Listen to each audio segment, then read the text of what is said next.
এই যে এরকম তো এরকম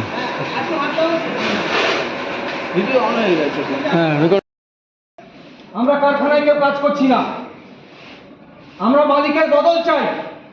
পুরনো মালিক আমাদের খেয়াল রাখে না, নতুন মালিক এলে আমাদের মাইনেও যেমন বেড়ে যাবে তেমনি তারা আমাদের খেয়ালও রাখবে। কি হচ্ছেটা কি? কারখানা এরকম কাজ বন্ধ রেখে শঙ্কু দিনের পর দিন কারখানার কাজকর্ম বন্ধ রেখে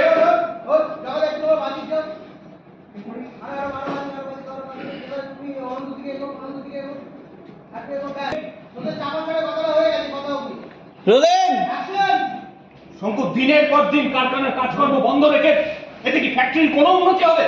উন্নতি হবে কি ভালো হবে আমরা জানি না, আমরা কারখানার মালিকের বদল চাই। আরে নতুন মালিক এলে কি আপনাদের এই অন্যায় আবদার সব মেনে নেবে? ঠিক, একদম ঠিক বলেছো তুমি। একদম কথা হবে না। তোমার থেকে অরুণ টাকা ধার নিয়ে ফেরত দেওয়ার সময় বাওয়াল করেছিল মনে নেই?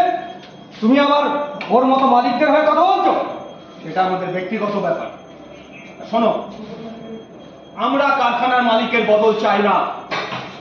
আমি চাই, আমি ইউনিয়নের লিডার, আমি চাই কারখানার মালিকের বদল হোক। শঙ্কু এইভাবে কারখানাটাকে ভেঙে দিতে চেয়েও না, কিন্তু এটা আমাদের সকলের